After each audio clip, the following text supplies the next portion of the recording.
गुरु अर्जुन देव जी सिखों के पांचवें गुरु थे, जिनका जन्म 15 अप्रैल 1563 को गोइंदवाल साहिब में हुआ था। गुरु अर्जुन देव जी गुरु रामदास जी तथा माता भानी जी के सुपुत्र थे। गुरु अर्जुन देव जी को 18 साल की उम्र में सन 1581 में गुरगद्दी प्राप्त हुई। गुरु साहिब ने 1588 में हरमंदिर साहिब का निर्माण कार्य शुरू करवाया। गुरु अर्जुन देव जी ने आदि ग्रंथ श्री गुरु ग्रंथ साहिब जी के संकलन का कार्य भी भाई गुरदास जी से कराया, जो कि दसवंध निकालने की प्रथा भी गुरु जी ने शुरू की थी। इसके साथ ही गुरु जी ने शहादतों की उस महान परंपरा को भी शुरू किया था, जिसमें आगे चलकर सिखों ने भी अपना योगदान दिया था। गुरु साहिब ने प्रभु का भाड़ा कैसे माना जाता है, इसकी मिसाल भी सिखों के सामने रखी। अगर किसी को कुछ पढ़ाना हो तो पहले स्वयं पढ़ना पड़ता है, कुछ सिखाना हो तो पहले खुद सीखना पड़ता है।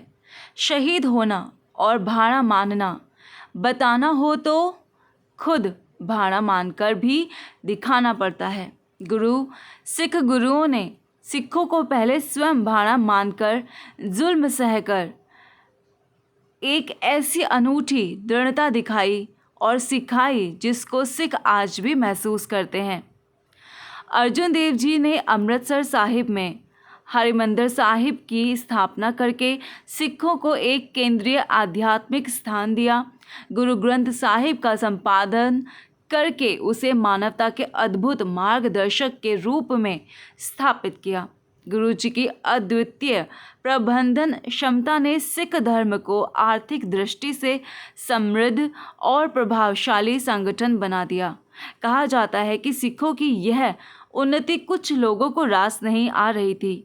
उनमें एक था पृथ्वी चंद, जो गुरु जी का बड़ा भाई था। उसे इस बात की नाराज़गी थी कि पिता चौथे गुरु श्री रामदास जी ने बड़ा पुत्र होने के बावजूद उसे गुरु नहीं बनाया। इसलिए ईर्ष्यावश वह हर समय गुरु जी का अहित करने का प्रयास करता। पृथ्वीचंद लाहौर के नवाब को हर समय अर्जुन देव जी के विरुद्ध भड़काता रहता। दूसरी ओर लाहौर का दीवान चंदू गुरु हरि गोविंद साहिब से अपनी बेटी का रिश्ता टूट जाने के कारण गुरु जी का द्रोही बन बैठा। चंदू ने भी गुरु जी के विरुद्ध अफवाहें फैलानी शुरू कर दी। ऐसे माहौल में नूरुद्दीन जहांगीर अकबर की मृत्यु के बाद मुग़ल साम्राज्य के तख्त पर बैठा। अपनी आत्मकथा तुजक ए जहांगीरी में उसने सिख गुरुओं के बारे में बड़े अपशब्दों का प्रयोग किया। गुरु साहिब के विरोधी पहले अकबर की धर्म निरपेक्ष प्रवृत्ति के कारण कुछ नहीं कह पाते थे, लेकिन जहांगीर के बादशाह बनते ही वे सक्रिय हो गए। वे जहांगीर को गुरुजी के खिलाफ कार्रवाई करने के लिए उकसाने लगे। उधर जहांगीर के छोटे पुत्र शहजादा खुसरो ने अपने पिता के खिलाफ बगावत कर दी, जिस पर जहांगीर ने खुसरो को गिरफ्तार करने का हुक्म दिया। खुसरो भयभीत होकर पंजाब की ओर भागा। जहांगीर ने खुद पीछा किया। खुसरो तरन तारन गुरु साहिब के पास पहुंचा। गुरु घर में मेहमान का स्वागत सम्मान किया गया और सिख परंपरा के अनुसार आशीर्वाद दिया गया। इस पर जहांगीर ने उल्टे सीधे आरोप लगाकर गुरु जी को गिरफ्तार करने का हुक्म दे दिया। शांति प्रिय गुरु जी स्वयं लाहौर पहुँचे। गुरु जी पर खुसरो की मदद करने और बादशाह से बगावत करने का दोष लगाया गया।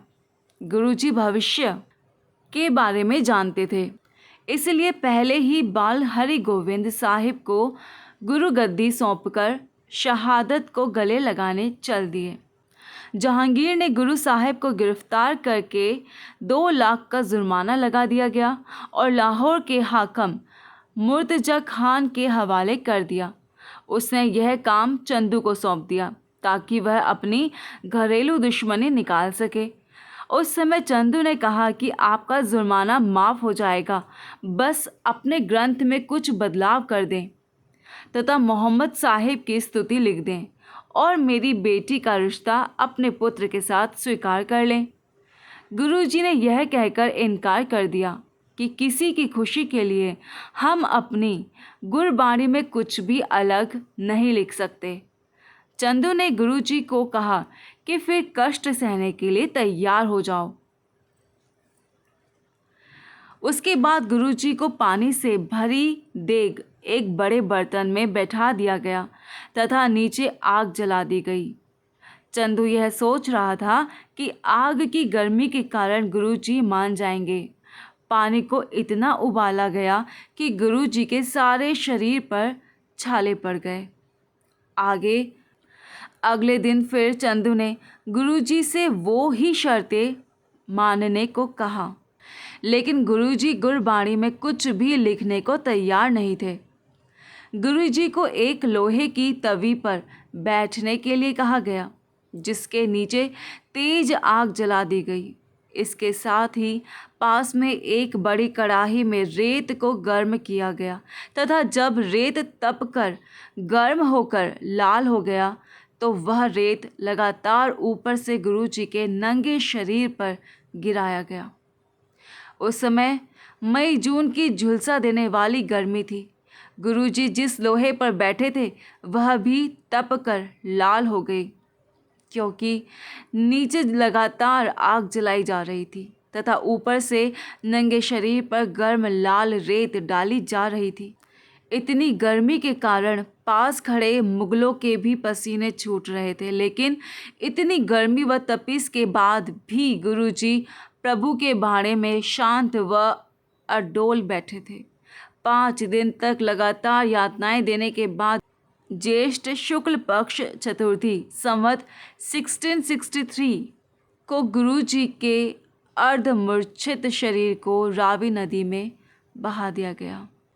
गुरु साहिब की शहादत ने सिखों को कष्ट सहने, अडोल रहने तथा प्रभु का भाड़ा मानने की शिक्षा दी, जिसके कारण आगे चलकर हजारों सिख शहीद अवश्य हो गए, परंतु किसी ने अभी अपना धर्म त्यागना प्रवान न किया। गुरुजी की इसी शहादत को याद करके सिख सभी राहगीरों को ठंडा जल पिलाते हैं, जिसे छबिल कहा जाता है। सिखों की ऐसी छबिल पर तो आपने भी मीठा जल अवश्य ही पिया होगा या पिलाया होगा।